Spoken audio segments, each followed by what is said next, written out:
Hello for everybody. Well, I already introduced myself. I'm Giannina Estrada, and I'm a doctor in Peru, a physician in Peru. And today we're going to talk about ayahuasca.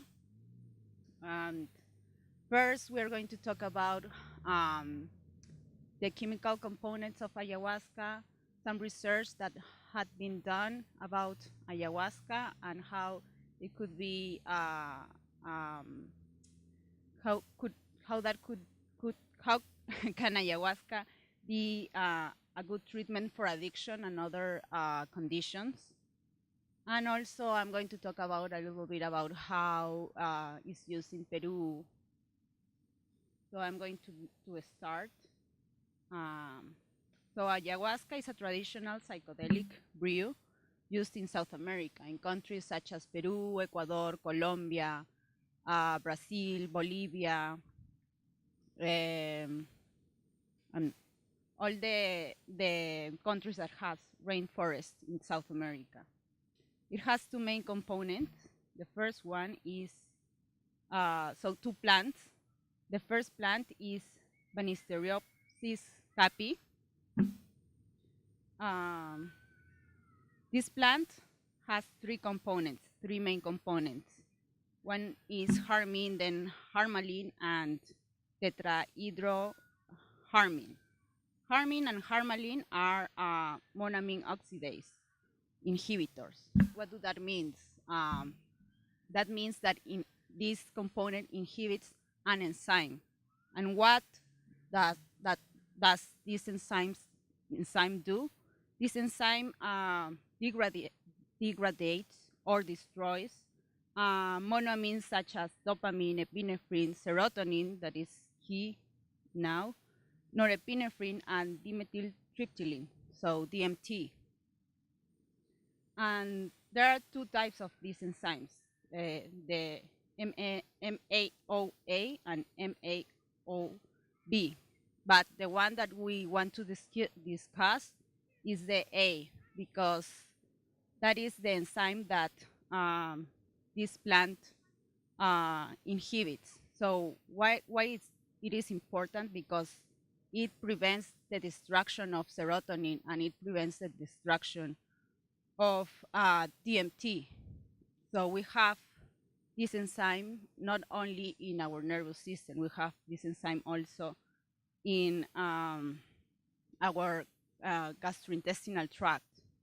So when DMT is consumed orally, it has to pass through our stomach, intestines, and this enzyme is there. So what Banisteriopsis capi do is inhibit these enzymes so DMT can pass through our intestines and go to our brain. This occurs organically in the plant. Sorry? This occurs naturally in the plant, like the plant produces Yes. all of these enzymes. Cool. No. Enzyme inhibitor. Yes. Okay, got you. This plant inhibit this enzyme. Got you. Uh-huh. And that just occurs naturally. Yes. Okay. Yes. Cool. So when you consume ayahuasca, you need two components. One that is the inhibitor of this enzyme that I am talking about, and the other one is the one that have the psychedelic effects. So if we don't have this first plant that I am talking about, probably we wouldn't have the psychedelic effects because this first plant inhibits the destruction of the DMT. Okay, got you. Uh-huh. So there would be no way for our bodies to even feel it unless that plant was in the ayahuasca itself. Exactly. Uh-huh. Perfect. So I already explained that serotonin is one of the substances that are key in our body because it regulates the sleep. It also regulates our mood, and it's also related to some conditions such as anxiety and depression. And as I was saying, what these enzymes does is not only enables the psychedelic effects of DMT, it also inhibits the destruction of serotonin. So we have more serotonin between our neurons. And that is going to be important in some of the effects of ayahuasca when we think about of using it as a treatment. The second plant is Psychotria viridis. This plant have the component of DMT, that is the most important. And it is structurally related to this substance called serotonin. So what this means is that DMT binds to the same receptors that serotonin binds. So it makes the effect of serotonin to grow.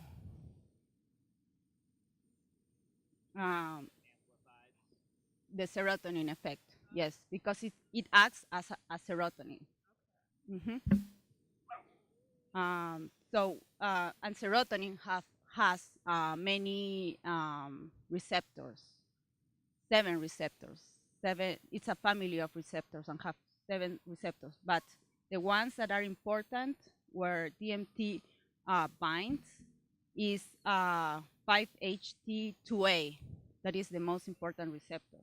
And where we can find these receptors, we can find it not only in our brain, we can find it also in our gastrointestinal tract.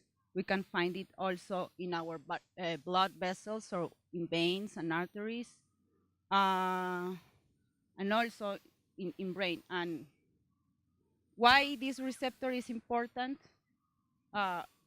This receptor also in the central nervous system, we can find it in places such as the amygdala and the hippocampus that are related to how we process our emotions and how we store our emotions. So the amygdala is where we, how we feel. It's related on how we feel. And the hippocampus is related with the storage of, in general, information. So this is a very important pathway. What are the brain functions influenced by serotonin? We have here sleep, cognition, sensory perception, temperature, appetite, sex behavior, and hormone secretion. And as I say, DMT is very related because it binds to the same receptors that serotonin binds. It's very related to the serotonin pathway.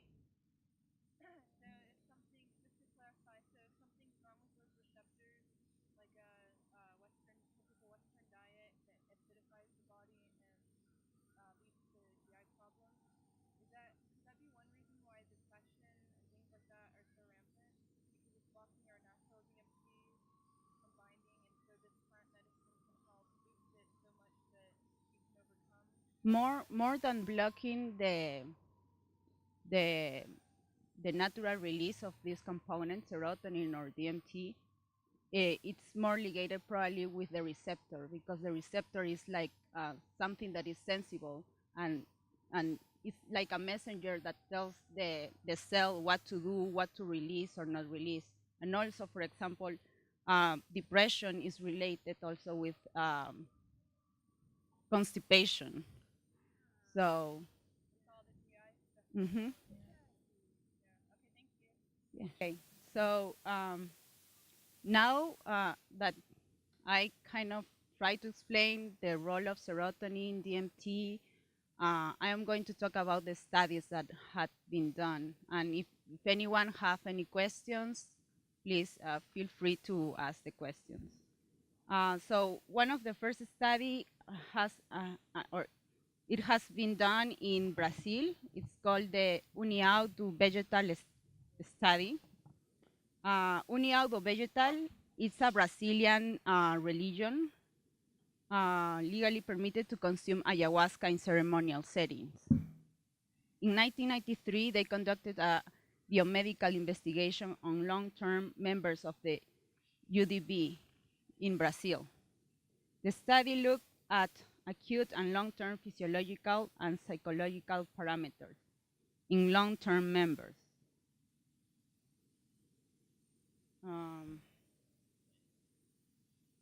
And what were their findings? First, this was a study that was made on 15 participants in long-term participants. And what they concluded, as I said, is a strong evidence of positive behavior changes. Most of the members had histories of drug abuse, alcoholism, violence, behavior. Experiences with ayahuasca helped them to change lifestyle and in a positive direction. And then there was an unexpected finding. So what they find out is that long-term users had elevated densities of serotonin transporters in platelets compared to the match control, because they did 50 participants that were long-term users of ayahuasca and 50 participants that never used ayahuasca. I don't. Okay. No, we want to hear the question. I don't know how. Okay, I'll just say. How does the pharmaceutical industry feel about that? Because don't they go on the belief that serotonin can't be naturally raised above; it can only be lowered? Like, I don't even know what I'm going to ask. But I'm just asking, like, if there's been a response from them. Well, many pharmaceutical pills that are used, for example, in depression, have kind of the same effects that ayahuasca has. So one, for example, one of the groups of antidepressants are called the IMAOs, and that is literally inhibitors of the of the MAO enzyme that I just talked about. So many of the pharmaceutical pills have actually some of kind of the same pathway or the same effect of ayahuasca. So do you think that could help with legalization? Yes, I think so. Many of the pharmaceutical pills that we have now, the first step of how they were created was actually they did they extracted from a plant. So and there are many examples of that. One of them could be ayahuasca, because as I told you, there is a group of antidepressants that have the same effect of one of the first plants that I just mentioned. The only bad thing about this group of antidepressants is that also have side effects, probably the same side effects that ayahuasca have if you have some medical conditions. So I was saying that we have these serotonin receptors also in blood vessels. So what happens with these receptors when they bind with serotonin is that the blood vessels, so the arteries and our veins, get smaller. So that makes our blood pressure to rise. So if you have a condition such as high blood pressure, really it's not a good idea to take ayahuasca. Or also if you have a condition such as an arrhythmia or any heart condition, it's not a good idea to consume ayahuasca because of these side effects. And actually that is also, this group of antidepressants are not used as frequently as it was used in the past because it has a lot of side effects. So that is also something that needs to be studied and more research should be done. So you mentioned that there was like positive changes in behavioral, and then like the negative of the higher blood pressure. Are there any other negatives or positives that they gathered from that study? Well, from this study, they don't describe any change of personality. That is one of the main concerns with ayahuasca, because there has been some reports of people having psychotic outbreaks or something like that. But with this research, that has not been reported. But also with this research, we have to take care that there were just 15 participants, so that is not a big population. Um, was the setting for that study that you just described? Was that were there people there who understood the spiritual and energetic aspect of what was going on? Because usually psychotic episodes occur when there's something, a blockage or something going on, and if it's in like a Western study, might be in a hospital, and so people, the practitioners, might not be as aware, and so they would label it psychotic, whereas the same thing could happen in that setting of the study you just described. And if they have shamanistic training or background, they will understand how to help that person facilitate that process. Well, this study that I mentioned here don't have reports of psychotic episodes.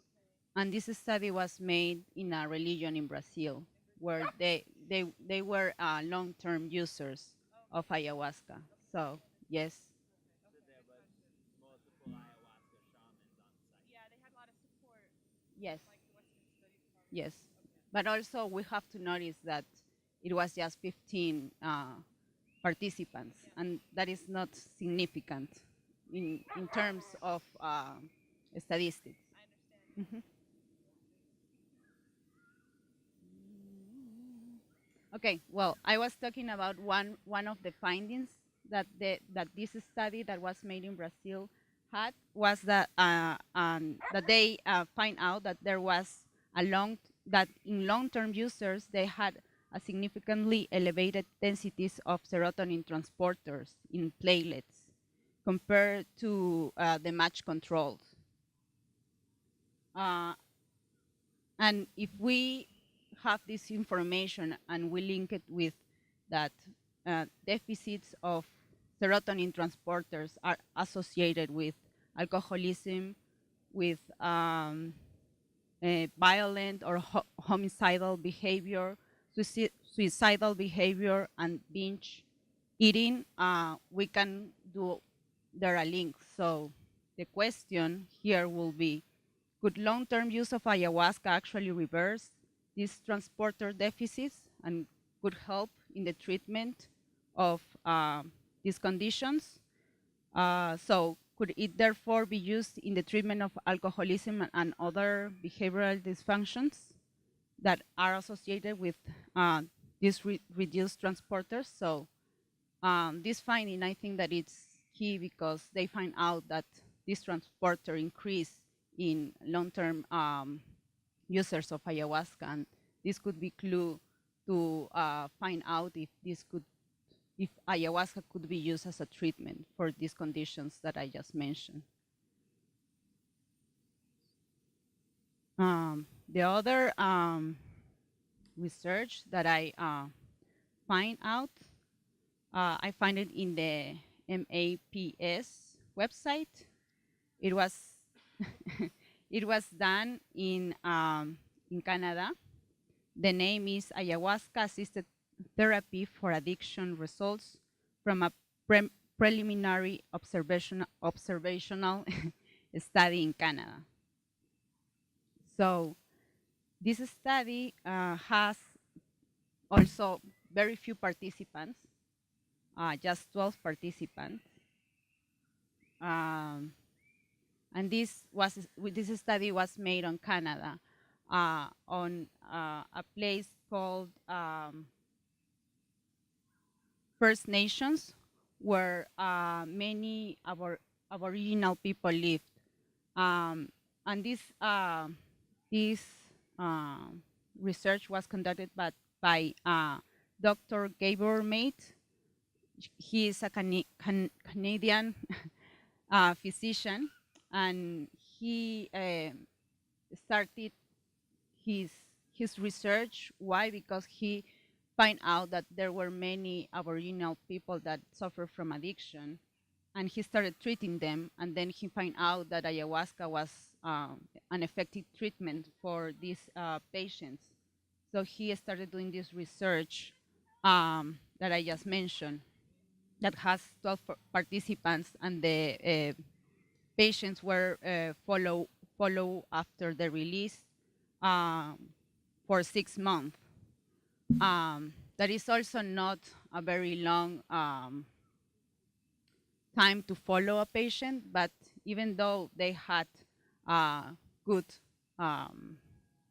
good outcomes from this research, all of them substantially decrease the consumption of drugs such as cocaine, alcohol, and tobacco mainly. And now I am going to talk about how ayahuasca is, before I move, is there any question? No? Okay. So now I am going to talk about how ayahuasca is viewed in Peru and in ancient cultures of Peru. First, I'm going to talk about the meaning of ayahuasca. So ayahuasca comes from a Quechua word, or two Quechua words. Aya means rope, and huasca means, Aya means death, and huasca means rope. So it is also known as the rope of the death, or as the rope of the soul. And this is my favorite, the belly button of the earth, because it connects us with the spirits that are within the earth. So what ancient doctors in Peru, better known as curanderos or shamans, believe is that when we have a physical condition or a disease, it's because we have unsolved conflicts inside of us, and that is expressed in our body as a disease. So what they believe is that they have first to treat these unsolved conflicts that we have. So then our body will stop expressing this disease. How do you say shaman in Espanol? Shaman, Oh, okay. You said another word for it. curandero, Curandero? curandero. Curandero? Uh-huh. Okay, cool. Sweet. I just wanted to know. That was Yes. Sorry. All right. I'll come up to the mic next time. And curandero came from the word cure, so it's curandero. Okay. Mhm. Sweet. Thank you. So ayahuasca is also known as the master plant, or as a plant that teaches something, because it is where spirits live, and it allows us to make contact with the spirits that are in the jungle. That is what it's believed, because it's more used in the jungle of Peru. Also in the mountains, but it's more used in the jungle. In the jungle. So ayahuasca, it's believed that facilitates the curandero or the shaman to find a cure, or to know what is wrong in this person, so it can be treated.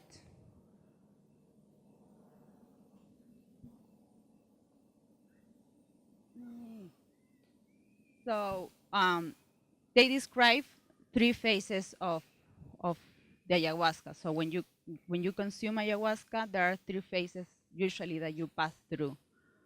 In the first phase, you will feel dizziness, you will feel salivation, or you will have salivation, tremor, nauseous. Also, your guts will start to contract, and that will make your stomach to hurt, or your abdominal part to hurt. So as you have like a colic. It also induces vomit, and it also raises the heart rate. It also raises the blood pressures, and now we know why is that.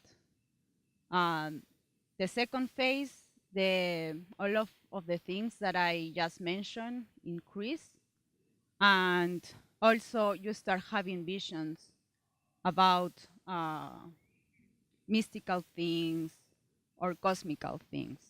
And then we have the third phase, in which you are in a profound introspective state. So those are the three phases that are related usually. And also what patients or people that consume ayahuasca relate, and it's related, but by most of them, is that they will most of the time see a snake, and this is not usually not in the first session or second session. It depends to person, but what is believed about why this snake appears, and usually this snake appears eating the person that is consuming ayahuasca, is believed as a sign of initiation. So the spirits of the jungle accept you and want to connect with you. Then the other figure that also is recurrent in users of ayahuasca is a lady, and many of them describe it as they seem it as Mother Earth, or also they seem it as a virgin. And this is this lady is believed to guide you into the connection with the spirits. And also, well, depending on person to person, we start having, or the patients start having visions about different things. And these visions are clues or signs that usually have to follow to resolve the conflict that is inside of you. And the shaman is the ones that kind of helps you to interpret these visions and guide you through your conflict that you have.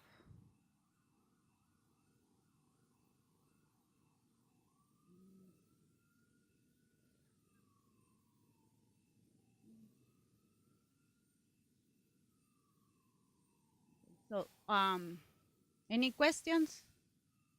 Okay, I am going to talk now about a place in Peru. It's a health center that is allowed to use ayahuasca as a treatment for addiction. It's a very known center of addiction. And the name of this center is Taquihuasi. In 1992, Taquihuasi opened its doors to offer treatment for consumer for legal or illegal drugs. So addiction for these drugs, legal or illegal. They built up an adequate infrastructure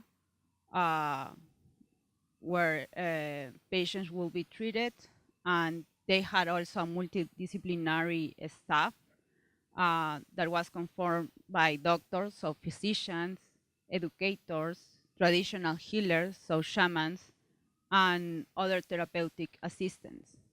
Taquihuasi has legal recognition to operate as a health center issued by the Regional Health Department of San Martin, Peru.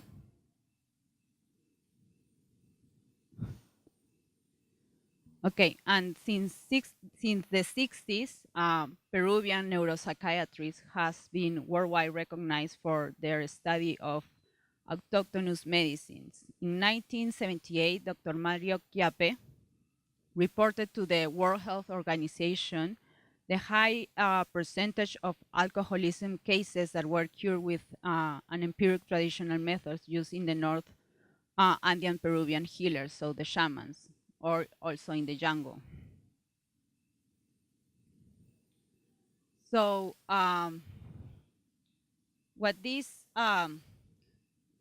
health center do is it it combines traditional medicine with Occidental medicine. So they base their treatment in three main things. One is the medicinal plants.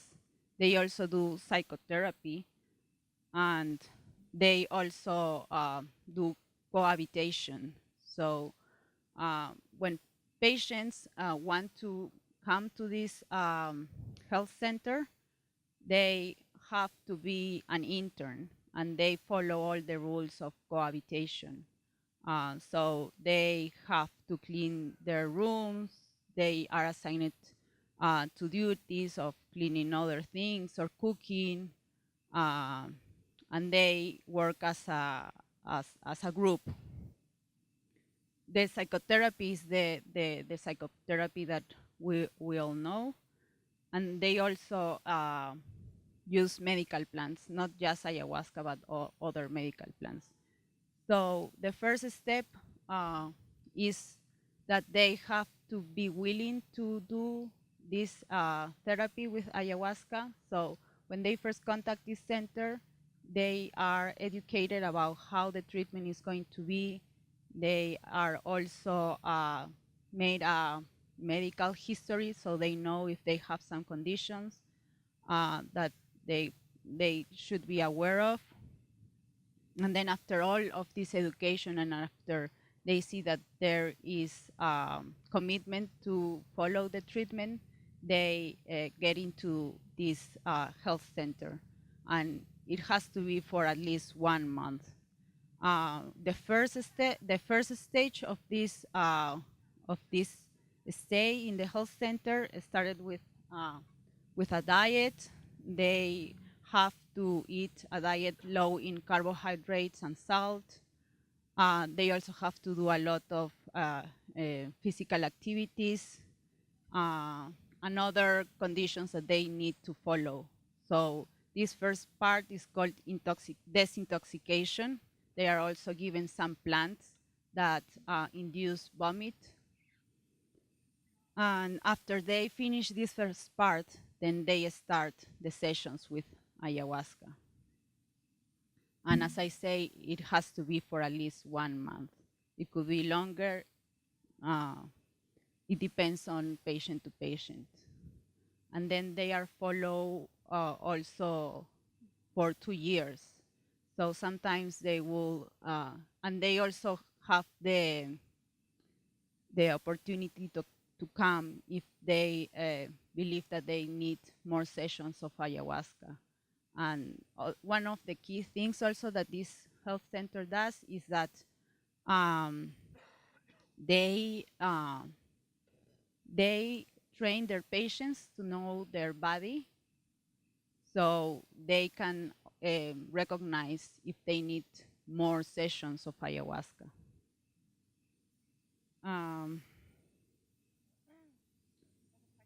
Mhm. What are some ways that they do that to help patients become more body aware, like yoga and meditation, or what kind of activities do they do? Well, they have psychotherapy. That is one of the things that help them do. They also do yoga. They have a schedule that they of activities. So the first part of the day they will clean up. They will be assigned duties. The other part of the day will be to do different activities such as yoga or ceramic lessons, painting lessons, depends on patient to patient. And then the last part of the day, they will do psychotherapy and group psychotherapy. So all of that help them to be aware of what they need or not. So the analysis of the treatment in Takiwasi, that is the health center that I'm talking about, are based on the follow-up of the patients that receive at least 1 month of treatment. The follow-up was during 2 years. um, of the treatment. Patients that received the treatment had a high percentage of success. And approximately what they say is that 54 from every 100 patients that they have has a good outcome. Um, so that is an acceptable, I think, percentage of patients that have a good outcome in this center. And what I like about this center and what I choose to talk about, or why I choose to talk about this center, is because I think that it combines um, two ways of viewing medicine, the traditional way and also the occidental way, because I think that um, both of them are important, because the good thing that Occidental medicine had brought, I think, to the world are the studies that are objective. But also there is a knowledge that has been around from centuries. And also we need to be aware of that and combine both of the views of medicine. And I think that that is for me, the silver lining, that both of the medicine can cohabitate together and help each other. So in general, health could improve. So for me, that's the silver lining. I don't know if there is more questions. I finish with the presentation. How do you spell Takawasi? Takiwasi, T A K I H U A S I.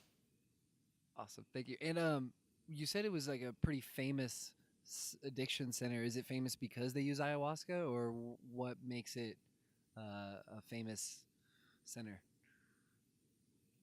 I think that because because they use ayahuasca, but also because they have they have success in what they do. Uh, Probably that is why they are recognized as a health center in Peru. So probably it's a unique health center, because in many countries they just allow the use of ayahuasca with religion purposes. They don't allow ayahuasca used with health purposes or treatment purposes. So that is something that we have to considerate. Why is popular? I think that it's because it uses ayahuasca, and it has been used successfully, even though also there are not too many research as I think it should had or it should be. But it's very known not just in Peru, but also, and especially in the jungle of Peru. It's also known in Europe. There come a lot of patients from Europe to this health center.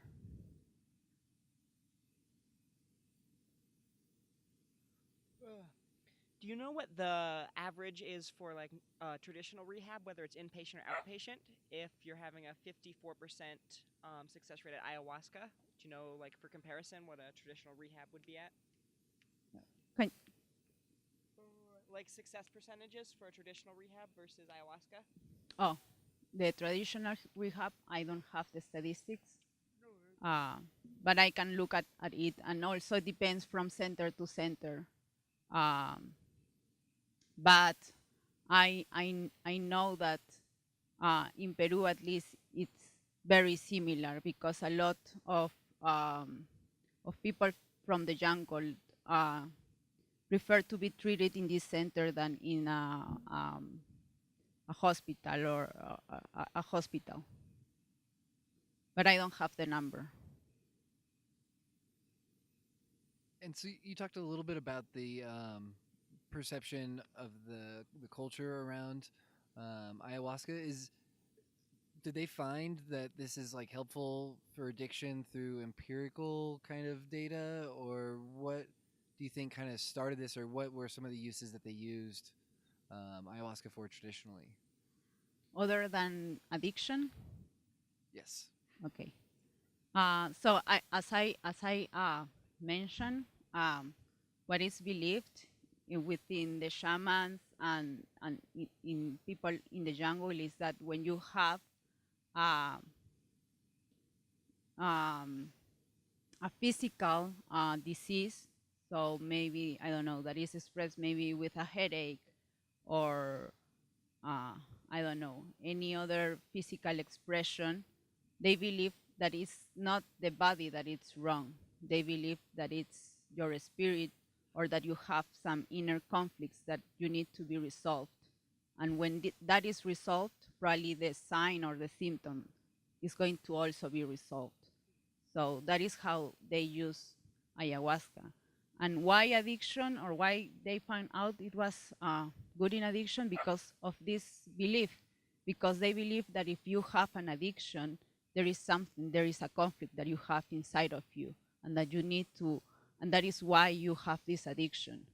And you have to first resolve this conflict to be able to, I don't know, not consume this substance that probably is replacing or is um, doing something so you don't look at what your conflict is.